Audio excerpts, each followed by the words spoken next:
आप सब जानते ही होंगे, बहुत ही मैजिकल आदमी है और काफ़ी पागल हैं, बहुत ज़्यादा एनर्जी है इनके अंदर। मतलब हमें शर्मिंदा कर देते हैं। हम शूट वूट पे जाते थे, 14 घंटे की शूट के बाद मैं घर आके लमलेट फ़ोन उठाया, आलिया भट्ट का इंस्टा स्टोरी देखा। वहाँ भट्ट साहब जो हैं आलिया के बिल्ली के पीछे भाग रहे थे। मैंने कहा ये वही आदमी है। क्या क्या करवाती है देखो।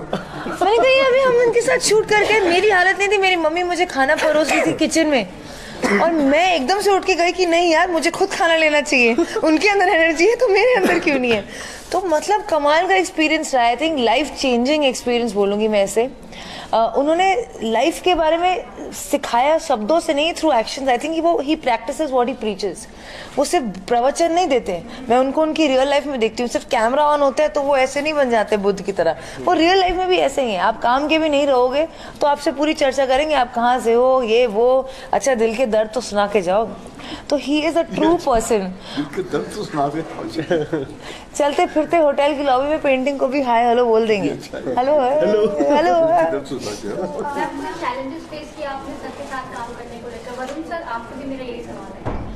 बहुत सारे चैलेंजेस फेस किए। इज नॉट, ये इजी नहीं है। मतलब एक पूरी अग्नि परीक्षा है, उसमें अपने आप को भस्म करना ज़रूरी होता है। फेंक देते हैं उसके अंदर, क्योंकि उनका जो इमोशनल कोशेंट है, जो उनकी फीलिंग का लेवल है, वो आम आदमी से काफ़ी ऊपर है। क्योंकि उनका ही फील्स टू मच। तो उनको लगता है कि जब तक आप वैसा फीलिंग नहीं करो तो फीलिंग नहीं है। तो मैं पूरा मतलब हार्ट ब्रेक ला के इंटेंस सीन करती थी। बोलते थे कि क्या है ये, फिर आते थे कुछ करते थे, कुछ अलग अलग, कुछ अजीब सी बात कर जाते थे, या कहीं कुर्सी पे बैठ के ज़मीन पे गिर जाते थे कि मैं तुम्हें ज़मीन पे बैठने के लिए बोल रहा हूँ, तुम कुर्सी पे बैठ रही हो। और मुझे तो शॉर्ट में कुर्सी पे बैठना है। मैं भी सोच रही हूँ कि करना क्या है।